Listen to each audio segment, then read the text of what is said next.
Hello friends, मित्रों, Mahatim judicial forum channel के माध्यम से आपका स्वागत है। आज हम लोग इंडियन एविडेंस एक्ट की धारा 9 डिस्कस करेंगे। उसके अंतर्गत शिनाख्त कार्यवाही की भी जिक्र करेंगे और उसके अंतर्गत क्या क्या सुसंगतता रेलिवेंसी है, किस किस फैक्ट की रेलिवेंसी है, उसके विषय में जिक्र करेंगे। मित्रों, धारा सेक्शन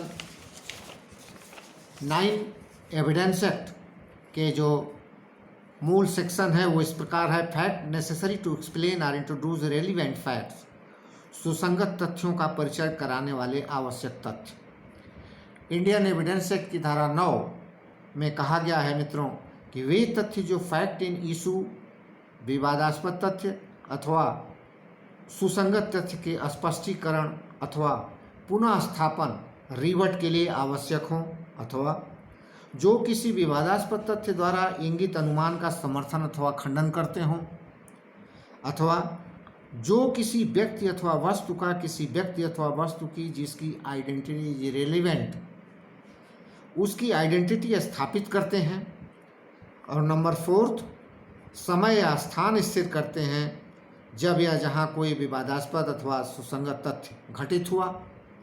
और 5th लास्ट, अथवा इन पक्षकारों का संबंध स्थापित करते हैं जिनके द्वारा ऐसे किसी तथ्य का संव्यवहार किया गया था वहां तक सुसंगत है जहां तक कि वे उस प्रयोजन के लिए आवश्यक हो। मित्र, इस प्रकार ये तो मूल सेक्शन हुआ। इसके एसेंशियल इंग्रेडिएंट्स इसमें से निकल के इस प्रकार आते हैं। एसेंशियल एलिमेंट फर्स्ट, परिचय कराने वाले तथा पुनः स्थापन करने वाले तथ्य वे तथ्य जो किसी विवादक या सुसंगत तथ्य से न्यायालय में ग्राह्य बनाने के लिए उनका परिचय स्पष्ट करते हैं।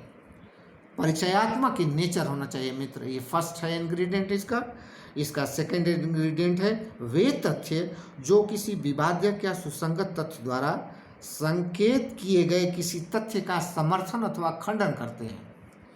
नंबर 3 है मित्र पहचान वाले तथ्य, और इसी के अंतर्गत टेस्ट आइडेंटिफिकेशन परेड आता है, TIP कहते हैं उसको, शिनाख्त कार्रवाई हिंदी में कहते हैं। वो 3rd है इंग्रेडिएंट उसका, वो ये है कि पहचान वाले तथ्य किसी व्यक्ति या वस्तु की पहचान प्रश्नगत हो, उसकी पहचान कराने वाले तथ्य जो है धारा 9 के अंतर्गत सुसंगत होते हैं।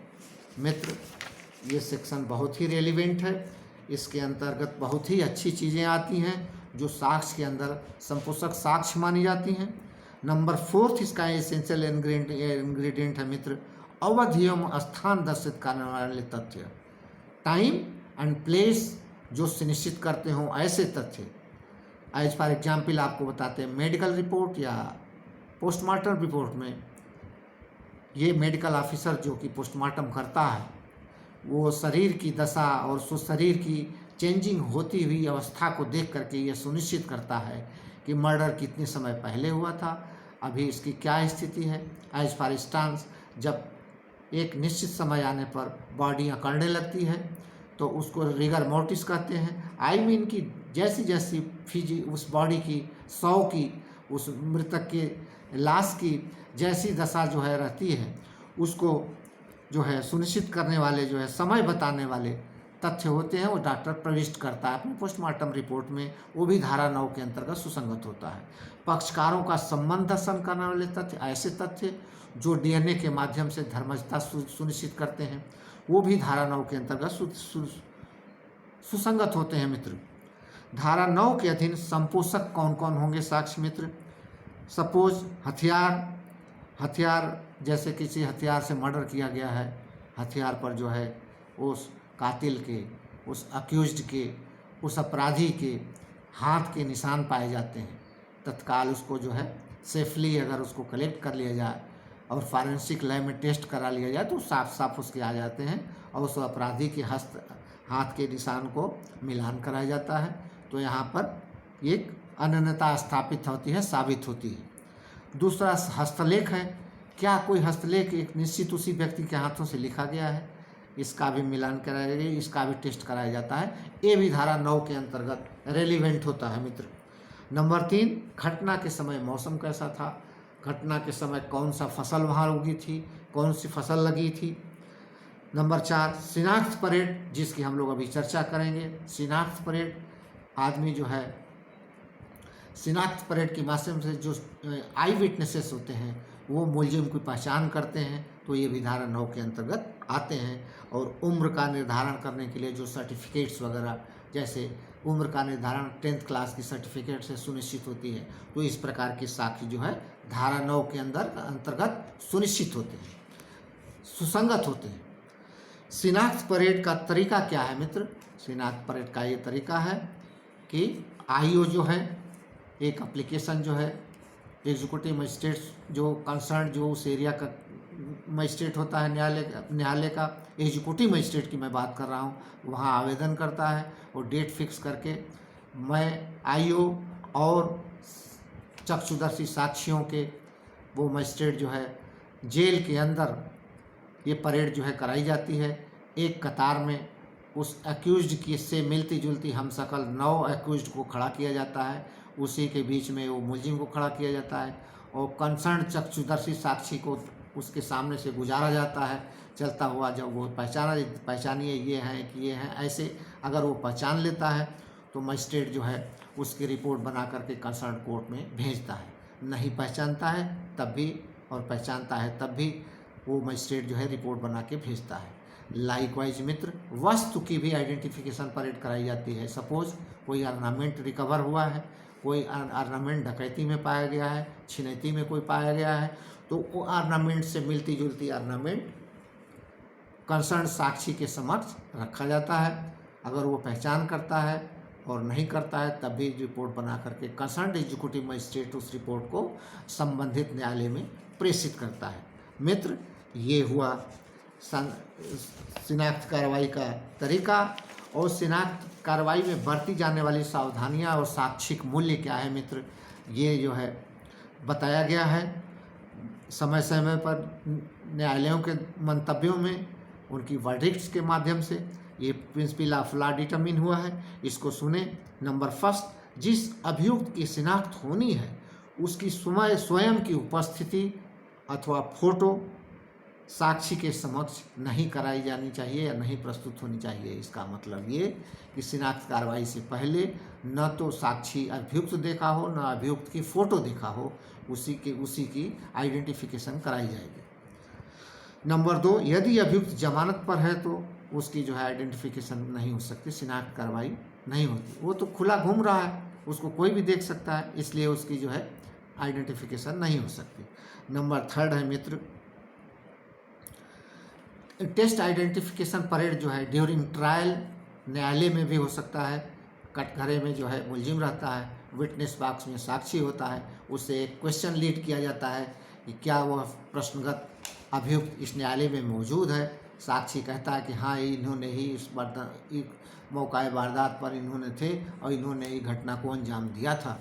तो ये एक सुसंगत तथ्य है जो कि न्यायालय के समक्ष कराया जाता है। न्यायालय इसको काफ़ी वेट देते हैं और ये सुसंगत तथ्य माना जाता है।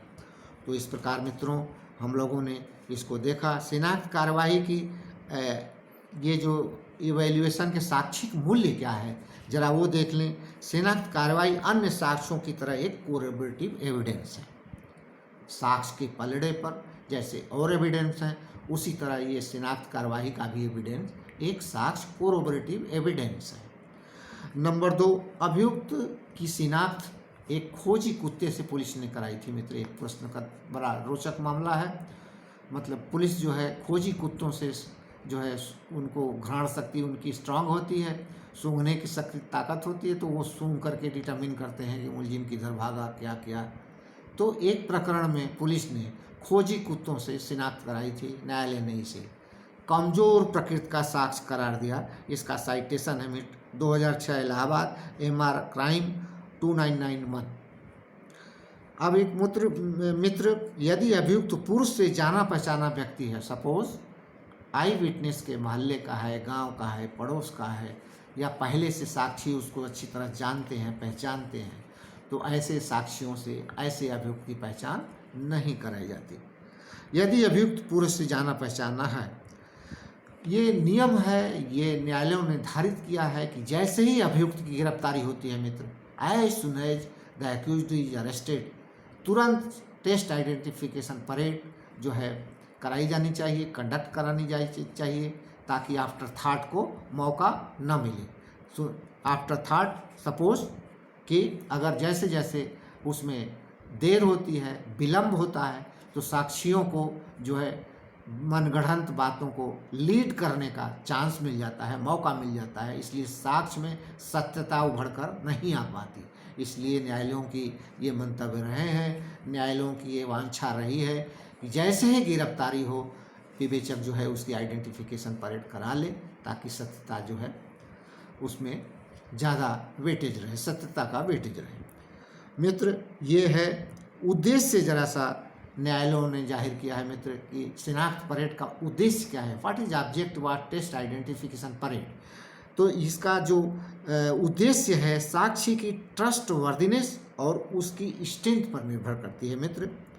न्यायालयों ने कहा है कि इसका जो मूल्य है, साक्षिक मूल्य, वो साक्षी के ट्रस्ट वर्दीनेस और उसके स्ट्रेंथ पर इवेल्युएट किया जाता है और उसका साक्षिक मूल्य क्या है।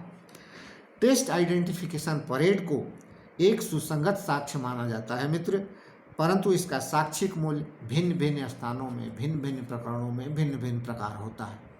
मित्रों, आज हम लोगों ने टेस्ट आइडेंटिफिकेशन परेड की जिक्र की, धारा 9 की किन किन अवयवों का किन किन तथ्यों से सुसंगतता स्टेब्लिश होती है, इसको डिस्कस किया गया।